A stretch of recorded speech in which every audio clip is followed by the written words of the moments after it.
Hey friends, Lissa here for another video. Today I'd like to talk about focusing on the foods that you can have as opposed to focusing on what you can't have. If you start a vegan or a raw vegan diet, you're going to be eliminating a lot of foods, mainly animal products, and then if you're doing raw vegan, you're going to be eliminating cooked food.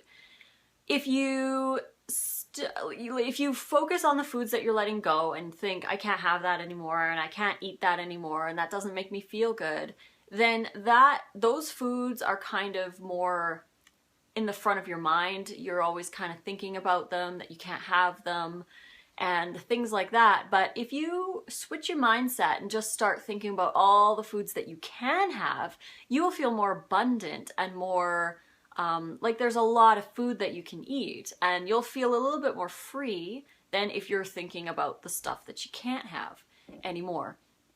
And I always use the example of the Twinkies. A couple years ago, they were going to actually stop making Twinkies, and people got really stressed out and they were scared that the Twinkies were gonna go away, and there was a big, huge, whatever, uproar about the Twinkies. But in reality, had they stopped making Twinkies, there would be no Twinkies to eat, and people would forget that they existed, and they would move on with their lives not eating Twinkies anymore. It's just because it's available and it's there that we constantly think of these foods that we may or may not be eating, or should not be eating. So by letting go of those foods and pretending they don't exist, pretending they don't, you can't buy them anymore, or whatever you need to do to release those foods and to stop thinking about them, do it, and then start focusing on all the foods that you can have, all your bananas and fruits that you can buy, and all the colors and flavors and everything awesome that's in the natural, raw, vegan, or just vegan world. There's so many foods that you can have, and when it comes to stuff in season or things that are more expensive, like right now watermelons are pretty expensive here, so I'm not eating them. Pineapples are fairly expensive. I still have a few, but I don't buy them all the time. I always think how lucky I am that I actually am able to get these foods this high north. I think about how great of a variety that I can find here, and I know we should never compare ourselves to other people.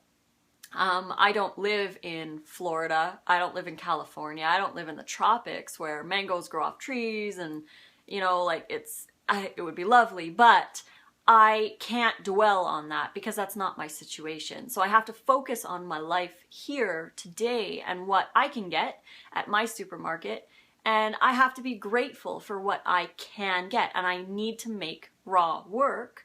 So I focus on those foods instead of what I can't have or instead of what I don't have, and it's a lot easier to get through my journey and anything, stressful that I might be encountering, because I know that that food is my food and I focus on that and I love that, and it's so much more freeing than focusing on all the things you can't have, or all the things that are going wrong, or all the things that you can't buy because you don't have enough money. Think of all the things you can buy lots. We forget that there's so many good things, and this goes for life too. Focus on the good stuff in life. Focus on what you're happy about. Focus on your goals, things that make you happy. Meditate on that. The same way with food. If you focus on the stuff that you can't have, then you're going to feel down. You're going to start to feel that you can't do it. But focus on the positive, and it'll be a little bit easier for you to go on. And I also wanted to say to you guys that you don't need to be perfect.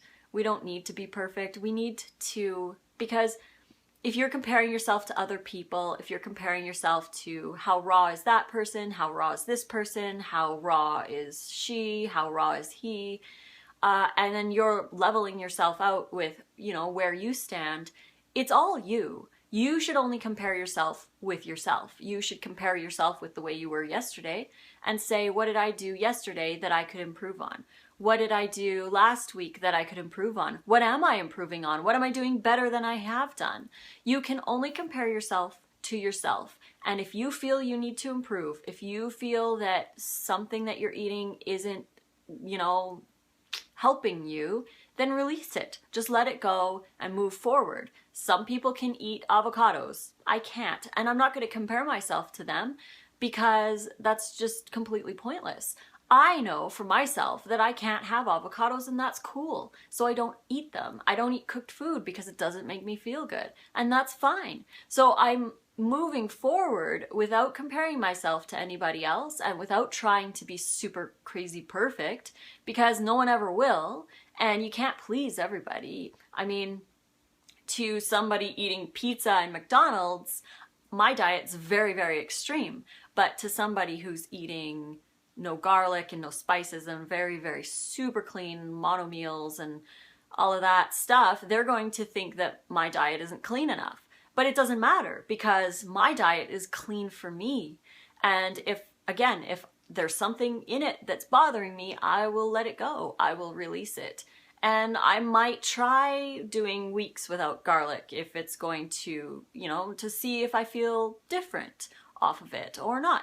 But it's all about yourself. You have to work with you, and you have to realize that even though you might be craving something, you might not actually be needing it. You might actually need to release those foods if you're craving them. Try it. Try going through. It's all a journey, and I believe in you guys, and I know that you can make changes for the better. Drink more water, do more exercise, eat more raw foods, and get rid of those animal products, and just every single day do something good for yourself and the planet. Help the animals and just bring more peace to the world.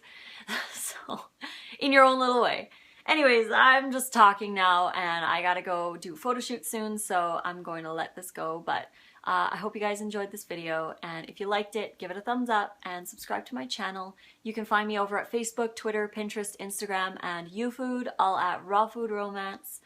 And until the next video, guys, fruit on. White veggies?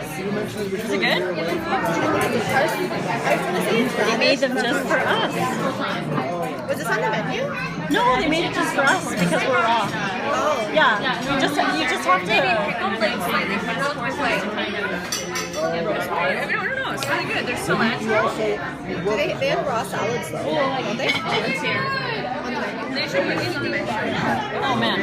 Is that on the menu? That's zucchini? No, we had to ask for it. So we went to this vegetarian restaurant, and they do a lot of vegetarian vegan dishes. And we called in advance, and they actually made us some raw dishes. This is a zoodle pad thai that they made with almonds. And the dish before that was a cucumber roll appetizer kind of thing. It was so delicious, and they were so accommodating. Really, guys, all you got to do is call and ask, and a lot of places are really accommodating towards your needs. So you just got to ask.